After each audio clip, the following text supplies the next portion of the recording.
नमस्कार विद्यार्थियों, आज हम वर्ब और उसके प्रकार the verb and its types के बारे में पढ़ेंगे। A verb is a word that describes an action, an event और ए स्टेट ऑफ बीइंग। यानी वर्ब वह शब्द है जो कि कार्य, घटना या स्थिति के बारे में वर्णन करता है। He told me an interesting story. यहाँ पे टोल्ड वर्ब है जो कि टेल की पास्ट फॉर्म है। ये कार्य के बारे में बता रही है। सी इज़ ए डॉक्टर। इस सेंटेंस में इज़ वर्ब है जो कि इस सेंटेंस के अंदर एक लिंकिंग वर्ब है और सी सब्जेक्ट है, उसको से सेंटेंस के वर्ड से जोड़ने का काम कर रही है, कनेक्ट कर रही है। This boy seems tired. यहाँ पे सीम्स वर्ब है जो कि प्रेजेंट फॉर्म में है, प्रेजेंट टेंस के अंदर है और ये प्रेजेंट टेंस के अंदर प्रेजेंट टेंस में वर्ब का काम कर रही है seems. A verb can be one word or more than one word. It comes after the subject. Verb एक शब्द होती है या एक से ज़्यादा भी शब्द हो सकती है और ये सब्जेक्ट के बाद में आती है। He writes a letter. यहाँ पे राइट्स वर्ब है। He is writing a letter. यहाँ पे इज़ और राइटिंग वर्ब है। He has been writing a letter for an hour. यहाँ पे हैज़ बीन राइटिंग वर्ब है। He will have been writing. यहाँ पे will have been writing verb है जो कि अलग अलग टेंस के अनुसार अलग अलग हेल्पिंग वर्ब ले रही है साथ में। अब देखते हैं काइंड्स ऑफ वर्ब। वर्ब के प्रकार। वर्ब दो प्रकार की होती है, फाइनाइट वर्ब और नॉन फाइनाइट वर्ब। अब फाइनाइट वर्ब भी अलग अलग प्रकार की है, मुख्यतः तीन प्रकार की है फाइनाइट वर्ब। प्रिंसिपल वर्ब जिसको मेन वर्ब बोलते हैं, लिंकिंग वर्ब और ऑक्सिलरी वर्ब। ऑक्सिलरी वर्ब के दो प्रकार है, प्राइमरी ऑक्सिलरी और मॉडल ऑक्सिलरी। प्राइमरी ऑक्सिलरी जिसको हेल्पिंग वर्ब कहा जाता है और नॉन फाइनाइट वर्ब है वो भी तीन प्रकार की है, इन्फिनेटिव, जिरंट और पार्टिसिपल। नॉन फाइनाइट वर्ब भी तीन प्रकार की है। अब इसके अलावा भी वर्ब के और भी कई प्रकार है, regular and irregular verbs, transitive and intransitive verbs, causative verbs, factitive verbs, stative and dynamic verbs. ये वर्ब के अतिरिक्त प्रकार है। अब देखते हैं फाइनाइट वर्ब्स। फाइनाइट वर्ब क्या होती है? Finite verb is the verb that changes its forms according to the tense, present and past of the sentence, the number and person of the subject. It is the main verb of a sentence और a clause. यानी finite verb होती है वो verb जो कि tense के according present और past tense के अंदर अपनी फॉर्म को बदल लेती है, या फिर जो सब्जेक्ट का नंबर और पर्सन होता है, सब्जेक्ट का वचन होता है यानी कि सिंगुलर प्लूरल होता है, उसके अनुसार वो वर्ब चेंज हो जाती है और ये सेंटेंस या किसी भी क्लोज के अंदर मेन वर्ब होती है। तो ये फाइनाइट वर्ब होती है जो कि टेंस के अनुसार बदल जाती है या सब्जेक्ट के सिंगुलर प्लूरल होने से बदल जाती है। अब है non finite verbs. Non finite verbs बिल्कुल उल्टी है फाइनाइट वर्ब की। The verb that is not affected by person और number of the subject and the tense of the sentence is called non finite verb. It acts as noun, adjective and adverb. Non finite verb जो कि tense के according बदलती नहीं है और ना ही subject के सिंगुलर प्लूरल होने से उसमें कोई चेंज होता है, ये नाउन, एडजेक्टिव और एडवर्ब के रूप में काम करती है। वो non. I like reading books. यहाँ पे लाइक है वो वर्ब है जो आई सब्जेक्ट के अनुसार। He likes reading books. यहाँ पे ही सब्जेक्ट के अनुसार लाइक्स जो वर्ब है उसमें लाइक वर्ब में एस और लग गया। सब्जेक्ट सिंगुलर और प्लूरल के अनुसार जो वर्ब है वो भी चेंज हो गई है क्योंकि ये फाइनाइट वर्ब है। आई लाइक्ड रीडिंग बुक्स, यहाँ पे लाइक्ड हो गया है, टेंस के अनुसार वर्ब भी चेंज हो गई है। This chair is broken, this chair is broken, यहाँ पे इज वर्ब है और ब्रोकन भी वर्ब है और इज है वो हेल्पिंग वर्ब है। दिस चेयर वॉज ब्रोकन, यहाँ पे टेंस चेंज के अनुसार वर्ब ने भी अपना चेंज कर लिया है, रूप परिवर्तित कर लिया है और ये पास्ट होते यहाँ पे वॉज आ गया है। तो फाइनाइट वर्ब है वो टेंस से भी प्रभावित होती है और सब्जेक्ट के सिंगुलर प्लूरल होने से भी प्रभावित होती है। अब देखते हैं प्रिंसिपल वर्ब क्या होती है। मेन वर्ब या जिसको लेक्सिकल वर्ब भी बोलते हैं वो क्या है। A principal verb is the verb that provides information and is used to express action. It functions as the main verb of the sentence or a clause. Principal verb यानी जो main verb होती है वो सूचना प्रदान करती है और किसी भी एक्शन को एक्सप्रेस करने के लिए, व्यक्त करने के लिए यूज होती है। मेन वर्ब है वो किसी भी सेंटेंस या किसी भी क्लोज में मुख्य क्रिया का काम करती है। He gave me a book, यहाँ पे गेव है वो पास्ट फॉर्म है वर्ब की, गिव वर्ब होती है उसका पास्ट फॉर्म है गेव और ये मेन वर्ब है, मुख्य क्रिया है। He told me a story, इस सेंटेंस के अंदर टेल की पास्ट फॉर्म है टोल्ड और मेन वर्ब का कार्य कर रही है। यानी जो वर्ब मेन वर्ब का काम करती है वो टेंस के अकॉर्डिंग, जिस टेंस में सेंटेंस होता है उसके अनुसार उसका रूप परिवर्तित होता रहता है। द चाइल्ड वीप्स, यहाँ पे ये प्रेजेंट टेंस में सेंटेंस, तो यहाँ पे वीप्स है मेन वर्ब। अब है लिंकिंग वर्ब, कॉपुलर वर्ब्स, यानी जो लिंकिंग वर्ब है, जो कनेक्ट करने वाली वर्ब है।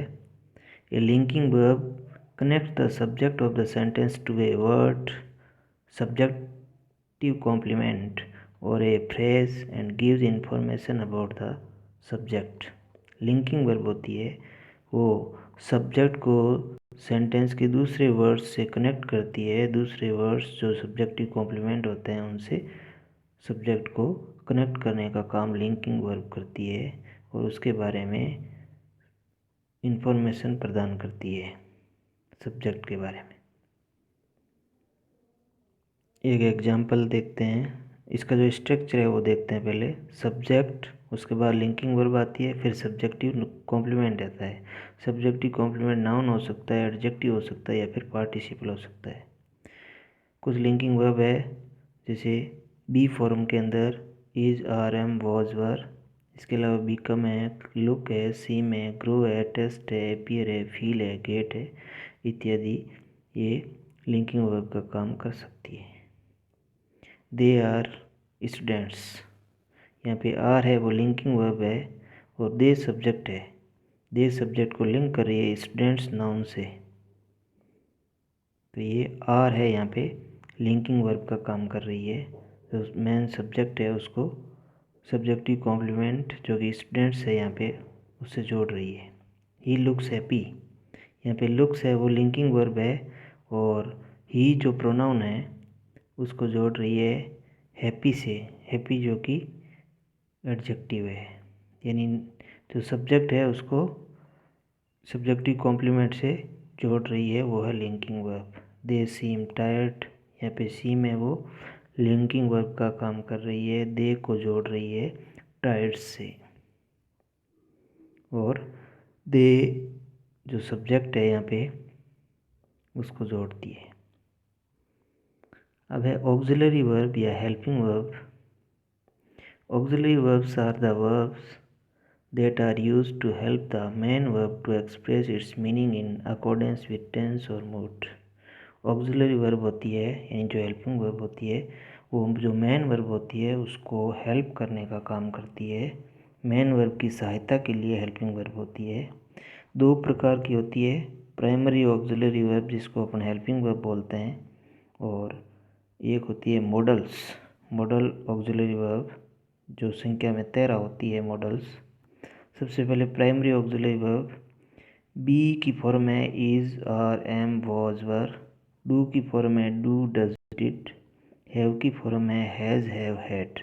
ये सारी हेल्पिंग वर्ब्स है, यानी प्राइमरी ऑक्सिलरी वर्ब्स है, जो कि मेन वर्ब को हेल्प करने का काम करती है टेंस के अंदर। दे आर प्लेइंग, यहाँ पे आर हेल्पिंग वर्ब है, मेन वर्ब प्ले है, उसको हेल्प कर रही है आर हेल्पिंग वर्ब के रूप में। तो they are playing. I have finished my work, यहाँ पे हैव वर्ब है, ये हेल्पिंग वर्ब है, और जो मेन वर्ब फिनिश्ड है उसको हेल्प कर रही है। ये प्रेजेंट परफेक्ट टेंस के अंदर हैज़, हैव का यूज़ होता है, और ये मेन वर्ब को हेल्प करती है, सहायता करती है। हर एक टेंस में अलग अलग हेल्पिंग वर्ब होती है। आई हैव ए डॉग, मेरे पास एक कुत्ता है। यहाँ पे हैव है वो हेल्पिंग वर्ब नहीं है, मेन वर्ब का काम कर रही है। आई डू माई वर्क, यहाँ पे डू है, ये भी हेल्पिंग वर्ब नहीं है, मेन वर्ब है। ये दोनों मेन वर्ब का काम कर रही है, यहाँ पे हैव और डू।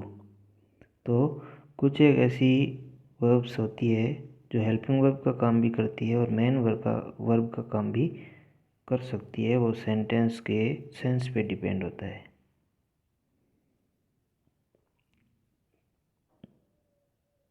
जैसा सेंटेंस में कहा जाता है उसके अनुसार वो वर्ब हेल्पिंग वर्ब या मेन वर्ब का पता चलता है। अब है modal auxiliary. A modal verb is verb that is used with the main verb to indicate mood और टेंस। मॉडल्स वर्ब्स होती है जिसका प्रयोग मेन वर्ब के साथ में टेंस या मूड को इंडिकेट करने के लिए किया जाता है। संख्या में 13 होती है, जैसे मैंने पहले बताया। इसमें 10 मेन मॉडल है और 3 सेमी मॉडल भी है। Can, could, may, might, will, would, shall, should, must, ये सारे मेन मॉडल है। ओट टू, नीड और यूज टू, ये मॉडल्स भी है जिसको सेमी मॉडल कहते हैं, क्योंकि ये कई बार मेन वर्ब का काम भी करते हैं और मॉडल्स का काम भी करते हैं। इनके दो वर्क है, इसलिए इनको सेमी मॉडल कहा जाता है। यू कैन जंप, यहाँ पे कैन मॉडल है। इट मे रेन टुडे, यहाँ पे मे मॉडल है, जो कि मेन वर्ब है, उनकी हेल्प कर रहे हैं, उसके मूड को बता रहे हैं, उसके टेंस को शो कर रहे हैं। तो ये 10 मेन मॉडल और 3 सेमी मॉडल्स है। अब है non finite verbs. Non finite verbs जो कि फाइनाइट वर्ब की बिल्कुल अपोजिट होती है, 3 प्रकार की होती है, इन्फिनेटिव, जेरंड और पार्टिसिपल। सबसे पहले इन्फिनेटिव देखते हैं।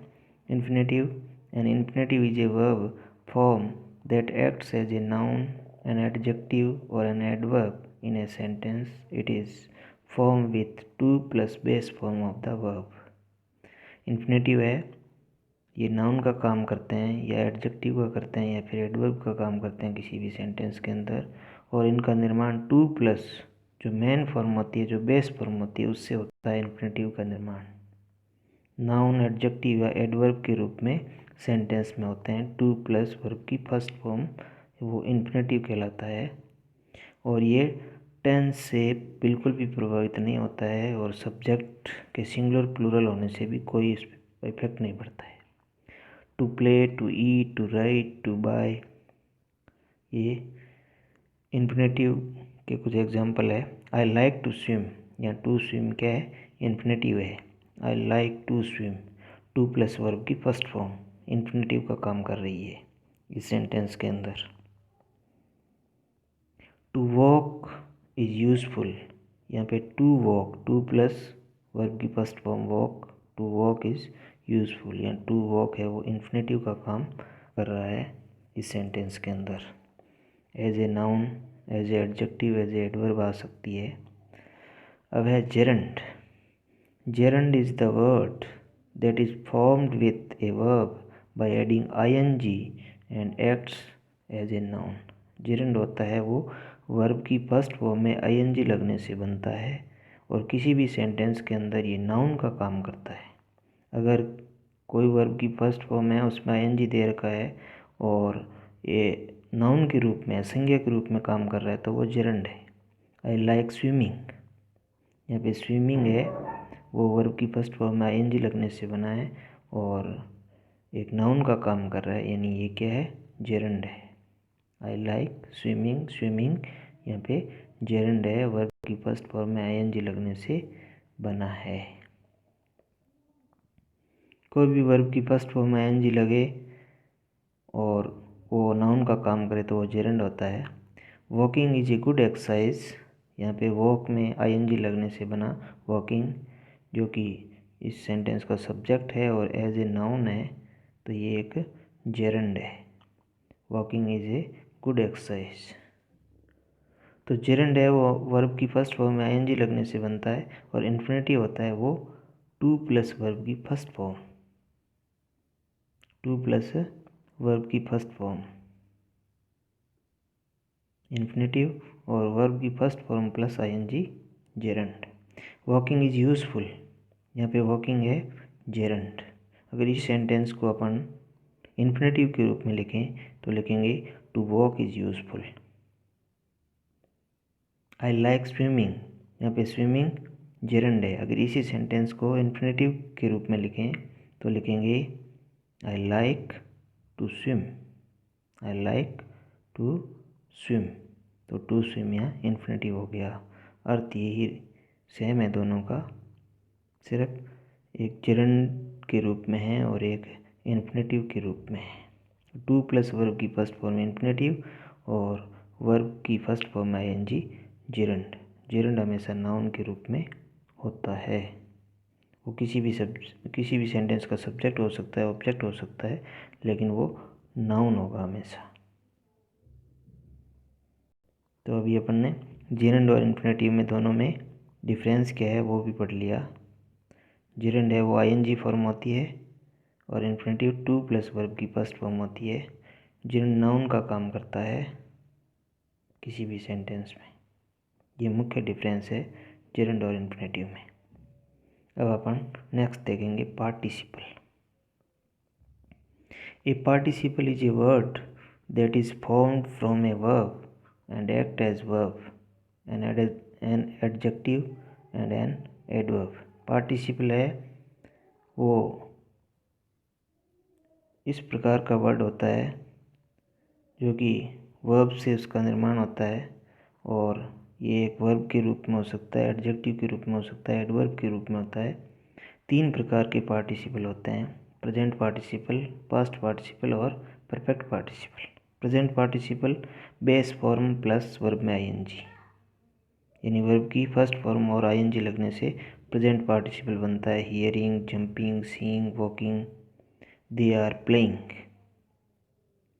यानी कि यहाँ पे प्लेइंग क्या है, पार्टिसिपल है, सॉरी प्रेजेंट पार्टिसिपल है, ये प्रेजेंट पार्टिसिपल है क्योंकि वर्ब में आईएनजी लगने से बनता है प्रेजेंट पार्टिसिपल।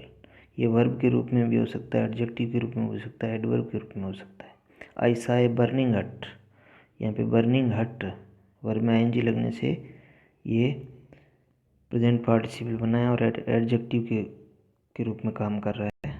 वहाँ पे वर्ब के रूप में काम कर रहा था प्लेइंग, तो ये वर्ब के रूप में भी हो सकता है, एडजेक्टिव के रूप में भी हो सकता है, एडवर्ब के रूप में भी हो सकता है। ये प्रेजेंट पार्टिसिपल है, वर्ब की फर्स्ट फॉर्म में आईएनजी लगने से बनता है। जबकि जेरंड है वो भी वर्ब के आईएनजी फॉर्म से बनता था, लेकिन वो नाउन के रूप में काम करता था। अब है past participle, third form of the verb. Past participle का निर्माण होता है वर्ब की थर्ड फॉर्म से, ब्रोकन, लॉस्ट, वनडेड। वर्ब की थर्ड फॉर्म होगी, वर्ब के रूप में भी हो सकती है, एडजेक्टिव के रूप में भी हो सकती है, एडवर्ब के रूप में भी हो सकती है। There is a broken chair, यहाँ पे ब्रोकन एडजेक्टिव है, चेयर कैसी है, ब्रोकन है, टूटी हुई है, यानी ब्रोकन चेयर, यानी एडजेक्टिव का काम कर रहा है। ब्रोकन वर्ब की थर्ड फॉर्म है, यानी ये पास्ट पार्टिसिपल है, तो पास्ट पार्टिसिपल है यहाँ पे broken. I have finished my work, यहाँ पे फिनिश्ड वर्ब की थर्ड फॉर्म है, वर्ब का काम कर रही है, यानी कि ये पास्ट पार्टिसिपल है। अब है परफेक्ट पार्टिसिपल। परफेक्ट पार्टिसिपल का स्ट्रक्चर या निर्माण होता है हैविंग प्लस वर्ब की थर्ड फॉर्म से। हैविंग के बाद वर्ब की थर्ड फॉर्म लगने से परफेक्ट पार्टिसिपल बनता है। He took his food, he went to school. ये दो सेंटेंस है, he took his food, he went to school. अगर इन दोनों सेंटेंसों को कनेक्ट करें, जोड़ें और उसमें परफेक्ट पार्टिसिपल का प्रयोग करेंगे तो अपन करेंगे हैविंग प्लस वर्ब की थर्ड फॉर्म। यहाँ पे इस सेंटेंस में वर्ब है took. Having taken food he went to school, having taken food he went to school. यहाँ पे हैविंग प्लस वर्ब की थर्ड फॉर्म आ गई और ये परफेक्ट पार्टिसिपल बन गया और ये दोनों सेंटेंस कनेक्ट हो गए। तो विद्यार्थियों, आपको ये टॉपिक समझ में आया होगा, मैं आशा करता हूँ। कमेंट ज़रूर कीजिएगा। धन्यवाद।